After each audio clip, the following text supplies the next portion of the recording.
नमस्कार, मैं हूं मनमोहन भट्ट। आज हम बात कर रहे हैं प्रधानमंत्री नरेंद्र मोदी के केदारनाथ दौरे की। प्रधानमंत्री नरेंद्र मोदी देहरादून पहुंचे और देहरादून से एक विशेष हेलीकॉप्टर द्वारा केदारनाथ धाम में वो पहुंचे। केदारनाथ धाम में हालांकि पहले भी नरेंद्र मोदी आते रहे हैं, लेकिन आज की इस यात्रा का कुछ विशेष महत्व था।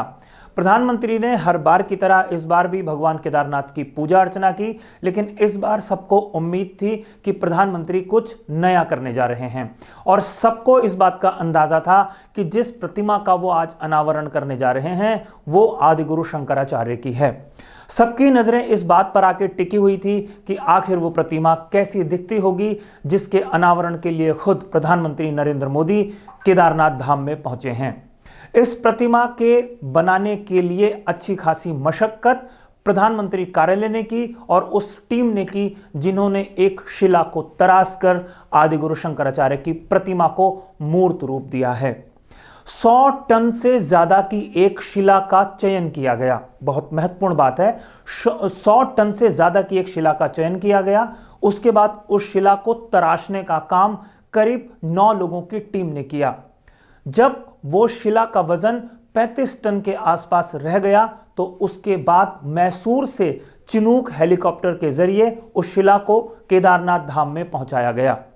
नारियल पानी का खास इस्तेमाल इस शिला की मालिश के लिए किया गया ताकि चमक इस शिला की बरकरार रहे और आदि गुरु का तेज इस शिला के जरिए आम भक्त महसूस कर सके।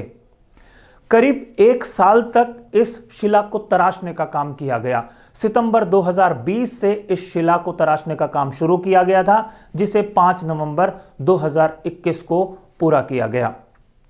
वास्तव में 2013 की केदारनाथ त्रासदी के दौरान बहुत सारी इमारतें, बहुत सारे छोटे छोटे स्ट्रक्चर ध्वस्त हो गए थे और उसी समय भगवान केदारनाथ के पास आदिगुरु शंकराचार्य की समाधि स्थल भी पूरी तरह से ध्वस्त हो चुका था। उस समाधि स्थल को बनाने के साथ साथ प्रधानमंत्री नरेंद्र मोदी ने आदिगुरु शंकराचार्य की प्रतिमा को स्थापित करने की बात कही थी। इसके बाद कई लोगों ने कई मॉडल पहुंचाए और उन मॉडल्स में से एक मॉडल को सिलेक्ट किया गया। करीब 18 लोगों के 18 मॉडल्स यहां पर पहुंचे गए थे। उसके बाद एक मॉडल जो सिलेक्ट हुआ उस पर काम होना शुरू हुआ था। आज प्रधानमंत्री नरेंद्र मोदी साहब ने इस शिला का अनावरण किया है। अब जो भी भक्त भगवान केदारनाथ के दर्शनों के लिए पहुंचेगा वो इस समाधि स्थल में जाकर ध्यान लगा सकेगा, आदिगुरु शंकराचार्य की प्रतिमा के दर्शन भी कर सकेगा। प्रधानमंत्री वैसे तो कई कारणों से केदारनाथ धाम में पहुंचे थे, कई कार्यों का उन्होंने शिलान्यास किया और कई कार्यों का उन्होंने लोकार्पण भी किया। कई महत्वपूर्ण उपलब्धियां भी गिनाई और कुछ हिदायत राज्य सरकार को भी वो देकर गए।